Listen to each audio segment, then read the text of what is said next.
Welcome to The Explainer. Today, we are diving deep into some of the coolest tech that keeps everything on your computer separate and secure. We're going to go on a journey from the very first, kind of simple jails, all the way to the super secure sandboxes that basically run the entire modern internet.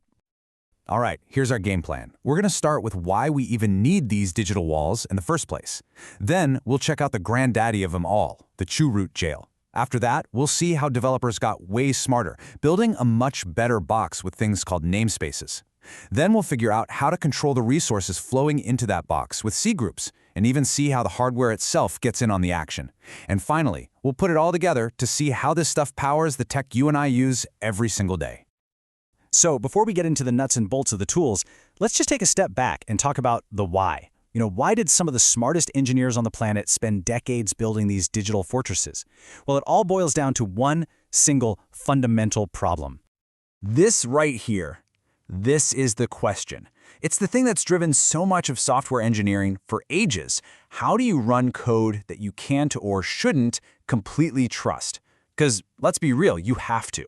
But there is no way you can risk one rogue application taking down your whole system, your whole server, your whole company.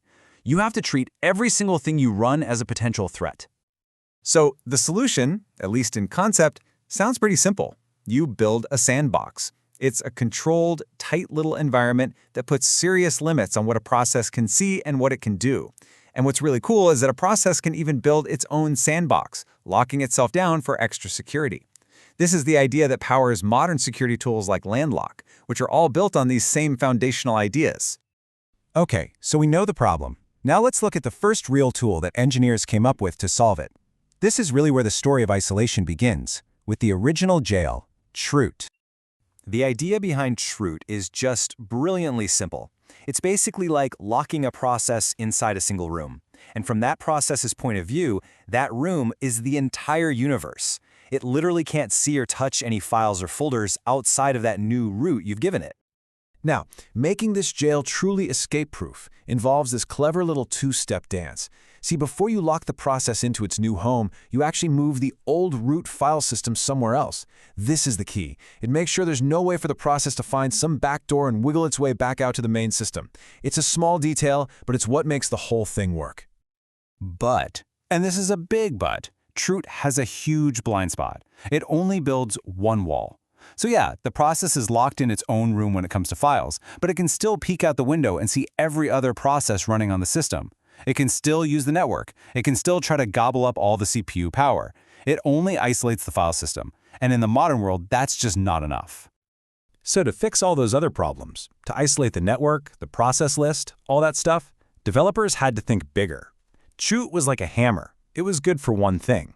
But what they really needed was an entire toolkit, so they could build a much better box. And this chart just lays it out perfectly. It shows the massive leap in thinking. Chroot gives you one big, clumsy wall for files. The unshare system call, on the other hand, gives you a whole set of precision tools to build custom-fit walls for almost any resource you can imagine. It's the difference between a garden shed and a full set of architectural blueprints. And here is the core insight. Unshare lets a process basically unplug itself from the shared, global view of the system. So instead of seeing the one true list of every process running, it can just say, you know what? I want my own private list. It creates its own little bubble, its own namespace for that resource, and breaks away from what everyone else sees. And the amount of control you get is just incredible.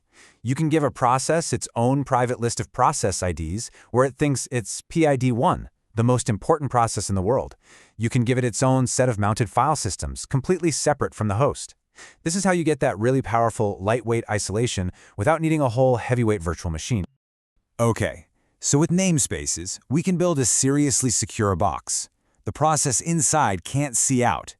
But what's to stop it from just sucking up all the power in the building? An isolated process is great, but an isolated process that's using 100% of your CPU is still a massive problem. We need to control the resources. And this is where control groups, or C groups, come into the picture. They're the kernel's main way of grouping processes together and then putting strict limits on what those groups are allowed to use. You can think of it like this. If namespaces build the walls, C groups control the pipes and wires going into the room. The system has three main parts. First, you create a group and you just stick some processes in it. Easy enough. Then you attach these things called controllers to that group, and these are like the faucets for your resources. You can add a CPU controller, a memory controller, whatever you need. And finally, you can organize all these groups into a hierarchy, a tree, so you can set big, broad limits on a parent group that all its children automatically inherit. It's pretty elegant. And the CPU set controller is a perfect way to see this in action. Look at this. We create a group, we can call it Charlie. Then we just tell the kernel, hey, anything in this Charlie group can only run on CPUs 2 and 3, and it can only use memory from this specific physical spot.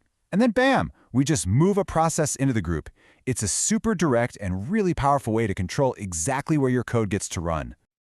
So far, pretty much everything we've talked about has been a clever trick happening inside the operating system's kernel. But sometimes, for the absolute strongest isolation possible, you've got to go deeper.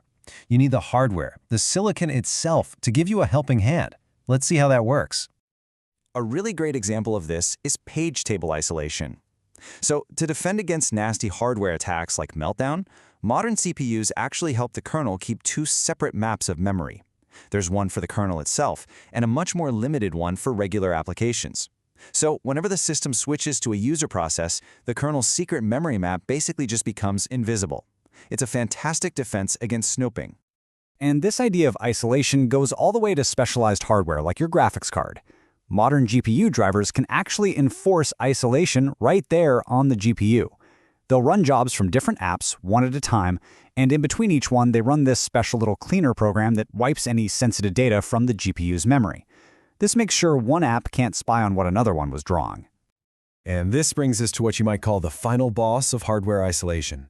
Technologies like Intel's TDX can create encrypted virtual machines that are isolated even from the cloud provider's own systems. The CPU itself creates a cryptographic wall that not even the main operating system, the hypervisor, can get across. This whole area is called confidential computing, and it's a huge new frontier for security.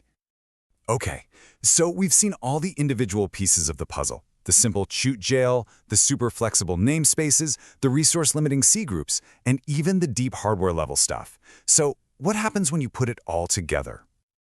And here it is. This is the big reveal, the main takeaway from all of this. These kernel features we've just walked through, they aren't some obscure theoretical things. They are the direct, fundamental building blocks of technologies like Docker and Kubernetes that literally power the modern internet. A container isn't magic. At its core, it's just a regular process that's been wrapped in its own set of namespaces for isolation, with a bunch of C groups slapped on it to control its resources. It's the end result of this whole amazing story. You know, this quote from the kernel documentation just says it all, really. The whole point of these tools is to let you take a simple, normal process and transform it into its own little self-contained, lightweight virtual machine. It gives you total control over what it shares and what it keeps locked away.